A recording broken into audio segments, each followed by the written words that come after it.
एक बार एक आदमी हिमालय हिल्स पर जाता है और चढ़ाई करने लगता है क्योंकि हिमालय के टॉप पर जाना उसका शुरू से ही एक ड्रीम था। जब वो आदमी अपनी चढ़ाई शुरू करता है तो वो कुछ ही दूर जाता है पर उसकी हिम्मत टूटने लगती है क्योंकि इतना चलने के बाद भी हिमालय उसकी पहुंच से काफी दूर था। पर वो उठता है और आगे बढ़ने की कोशिश करता है पर स्टिल वो आगे नहीं बढ़ पाता। काफी कोशिश करने के बाद जब उसकी विल पावर जवाब देने लगती है तो वो निराश होकर वापस लौटने की सोचता है। जब वो वापस लौट रहा होता है तो रास्ते में उसकी नजर एक बूढ़े आदमी पर पड़ती है जो देखने में उसको एक बहुत ही वाइस और इंटेलिजेंट लग रहा था। वो आदमी अपना दुखी मन लेकर उस बूढ़े आदमी के पास जाता है और उनसे पूछता है कि बाबा, मैं उस हिमालय की चोटी पर चढ़ना चाहता हूँ, ये मेरा सपना है, पर मैंने वहाँ चढ़ने की कितनी भी कोशिश कर ली पर मैं नहीं चढ़ पाया। अगर आप इसमें मेरी कोई मदद कर सकते हैं तो प्लीज करिए बाबा, मुझे बताइए कि मैं उस हिमालय की चोटी तक कैसे चढ़ सकता हूँ। उस आदमी की बात सुनकर वो बूढ़ा आदमी कहता है, देखो, जिस सोच के साथ तुम वहां पर जा रहे हो, ऐसे में हिमालय के टॉप पर तो क्या, तुम हिमालय के आधे रास्ते पर भी नहीं पहुंच पाओगे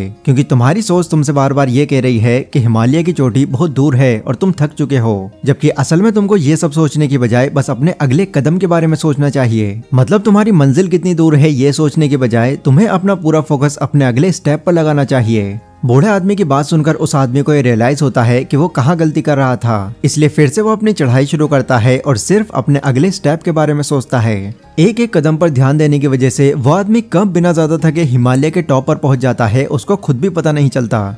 देखो, हम सभी का कोई ना कोई ड्रीम या फिर गोल होता है जिसे पूरा करने के लिए हम बहुत मेहनत करते हैं ताकि हमको फिर उस तरह की लाइफ मिल पाए जैसी हम चाहते हैं। लेकिन उस डिजायर लाइफ को पाने के चक्कर में जितना हमें हार्ड वर्क करना चाहिए हम उतना नहीं कर पाते क्योंकि हमें हमारे अंदर कितना पोटेंशियल है इसका कोई अंदाजा नहीं होता। इसलिए बस थोड़ा बहुत एफर्ट ही लगाकर हम चीजों को क्विट कर देते हैं और फिर या तो हम लाइफ टाइम अपनी जिंदगी को ऐसे ही कोसते रहते हैं या फिर अपने हर फेलियर का इल्जाम हम दूसरों पर लगाने लगते हैं, जबकि अपनी ट्रू पोटेंशियल को आइडेंटिफाई करना हमारी सोच से भी ज्यादा आसान है। रॉबिन शर्मा ने अपनी बुक मेगा लिविंग में कुछ ऐसे टिप्स बताए हैं जिन्हें 30 दिन तक फॉलो करके आप अपनी असली पोटेंशियल तक इजीली पहुंच पाएंगे। तो अगर आप भी उस आदमी की तरह अपने गोल के बारे में सोचे बिना सिर्फ नेक्स्ट स्टेप लेकर ही अपनी मनचाही डेस्टिनेशन तक पहुंचना चाहते हैं तो इस वीडियो को पूरा जरूर देखना क्योंकि ये वीडियो आपके फ्यूचर को एक सही डायरेक्शन देने में आपकी बहुत हेल्प करेगी। So let's begin. Number 1, developing a mission statement.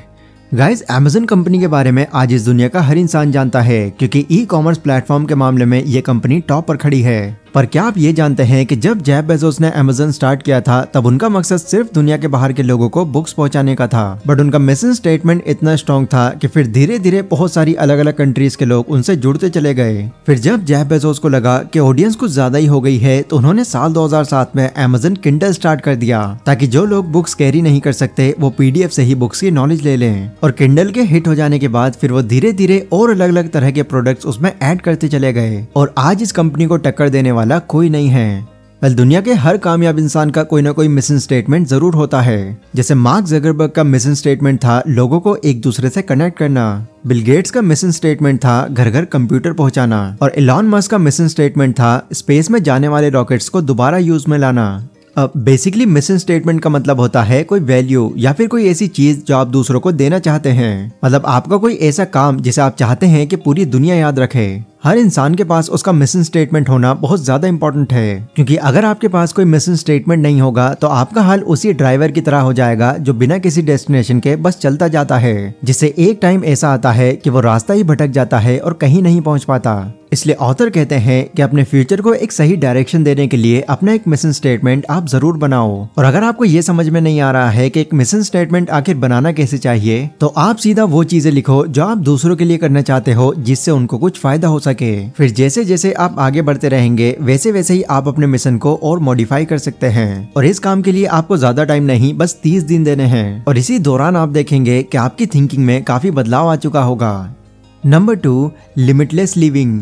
Famous actor और बॉडी बिल्डर आर्नोल्ड ने अपने ट्रेनर को शुरू में ही ये बात कह दी थी कि सुनिए, मैं आगे चलकर जरूर मिस्टर यूनिवर्स बनूंगा, जबकि उस टाइम वो बहुत ज्यादा पतले थे और उनके फाइनेंशियल कंडीशन भी इतनी खास नहीं थी कि वो मसल बिल्डिंग के सोर्सेज को अफोर्ड कर पाए। तो आर्नोल्ड की ये बात सुनकर उनके ट्रेनर कहते हैं, मिस्टर यूनिवर्स, बेटा मिस्टर यूनिवर्स बनना कोई बच्चों का खेल नहीं है। इसके लिए प्रॉपर डाइट, ट्रेनिंग, सब चीज की जरूरत पड़ती है। मेरी मानो तो इस तरह के सपने देखना बंद कर दो, क्योंकि ये तुम्हारी पहुंच से भी बाहर है। पर आर्नोल्ड ने उस वक्त उनकी बातों पर ज्यादा ध्यान नहीं दिया और जो भी उनके पास थोड़े बहुत पैसे थे उन्हीं से जुगाड़ करके उन्होंने अपनी ट्रेनिंग शुरू कर दी। एंड आज आप जानते हैं कि आर्नोल्ड श्वार्ज़नेगर आज किस लेवल पर हैं। वो मिस्टर यूनिवर्स तो हैं ही, साथ ही में वो हॉलीवुड के एक हाई पेइंग एक्टर भी हैं। और ये सब पॉसिबल हो पाया क्योंकि आर्नोल्ड ऐसे लोगों में से नहीं थे जो दूसरों की एडवाइस पर चलते हैं। उन्होंने कभी भी अपनी लिमिट्स को अपने ऊपर हावी नहीं होने दिया और हमेशा अपनी लिमिट्स को पुश करते रहे। इसी तरह हमारे आसपास भी कई लोग ऐसे हैं जो हम पर लिमिट्स लगाते हैं और बार बार ये शो कराने की कोशिश करते हैं कि ये जो तुम कर रहे हो ये बिल्कुल ठीक नहीं है, जिससे मैक्सिमम टाइम हमारा माइंड खुद ये सोचने पर मजबूर हो जाता है कि हो सकता है कि ये सच बोल रहे हो। और यहीं आकर आप अपने पोटेंशियल पर एक क्वेश्चन मार्क लगा देते हैं और अपनी लिमिट्स में रहना शुरू कर देते हैं, जो कि अगेन हमारे लिए सही नहीं है। इसलिए ऑथर कहते हैं कि अगर आपका कोई ड्रीम है जो आपको लगता है कि मेहनत करके आप उसको अचीव कर सकते हो, तो उस ड्रीम पर आप कोई लिमिटेशंस मत लगाओ और अपने माइंड को ये बिलीव कराओ कि चाहे कुछ भी हो जाए, कोई दूसरा इंसान कुछ भी कहे या मुझे खुद ही कितनी भी मेहनत क्यों ना करनी पड़ जाए, मैं कैसे भी करके अपने इस ड्रीम को पूरा करके रहूंगा। सिर्फ 30 दिनों तक आप इस तरह की लाइफ जीकर देखो, आपको ये खुद ही फील होने लगेगा कि आपकी लाइफ में चेंज आने लगा है।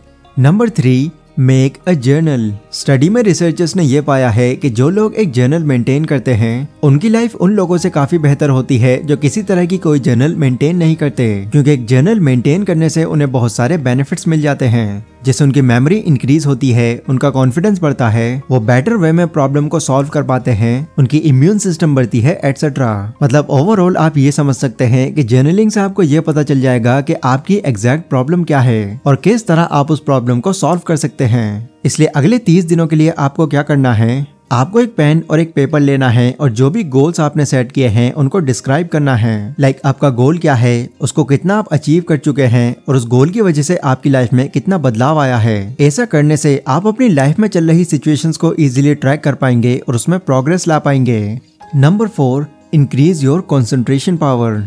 हमारे माइंड का फोकस कितना कम हो गया है इसके बारे में मैं अपनी कई वीडियोस में बहुत बार बता चुका हूँ। लोग सिर्फ कुछ मिनट्स में ही ये डिसाइड कर लेते हैं कि क्या उनके लिए अच्छा है और क्या बुरा, जो और कुछ नहीं सिर्फ इस बात का साइन है कि हमारा कंसंट्रेशन लेवल दिन ब दिन कम होता जा रहा है। पर गाइज इसको नजरअंदाज करने की गलती भी मत करना, क्योंकि ये चीज आपके फ्यूचर में नाकाम होने का एक बहुत बड़ा रीजन बन सकती है। क्योंकि कम कंसंट्रेशन होने की वजह से आप किसी एक चीज पर पूरा फोकस नहीं कर पाओगे और डाइवर्ट होते रहोगे। इसलिए अगले 30 दिनों के लिए आपको क्या करना होगा, अपने कंसंट्रेशन लेवल को इंक्रीज करने के लिए आपको अपने माइंड से फोकस कराना होगा, वो भी बिना डिस्ट्रैक्ट हुए। और ऐसा करने के लिए ऑथर हमको 2 तरीके सजेस्ट करते हैं। पहला तो ये कि जब भी आप रात को सोने के लिए बेड पर लेटो तो अपनी आंखें बंद करके अपना पूरा फोकस अपनी ब्रीदिंग पर ले आना और देखना कि ये आप कितनी देर तक कर पा रहे हो। इससे आपको पहली ही बार में ये अंदाजा हो जाएगा कि आखिर आपका कंसंट्रेशन किस लेवल पर है। और दूसरा, आप अपनी पसंद की कोई बुक पढ़ सकते हैं। ये भी अपने कंसंट्रेशन के बारे में जानने का एक बहुत ही इजी तरीका है। और इन दोनों ही चीजों में जब जब आपका कंसंट्रेशन ब्रेक होने लगे तो आप उस पर कंसंट्रेट करने की दोबारा कोशिश करें। ये सुनने में आपको एक बहुत ही नॉर्मल काम लग रहा होगा, पर ये छोटी सी प्रैक्टिस आपकी लाइफ में एक बहुत बड़ा चेंज ला सकती है। तो गाइज इसे एटलीस्ट 30 दिनों के लिए आप जरूर ट्राई करके देखें। ये सभी बातें मैंने आपको एक बहुत ही फेमस ऑथर रॉबिन शर्मा की बुक मेगा लिविंग से बताई हैं। इस बुक ने मुझे पर्सनली मेरी सेल्फ ग्रोथ में मेरी काफी हेल्प की और आई होप इस वीडियो की बातें आपकी हेल्प करेंगी। तो ये वीडियो अगर आपको पसंद आई हो तो इसको लाइक और शेयर जरूर करें। इसी के साथ कमेंट सेक्शन में आप लोग मुझे बता सकते हैं कि अगली वीडियो आप कौन से टॉपिक पर चाहते हैं। और अभी के लिए बस इतना ही। Stay safe, stay healthy, take care.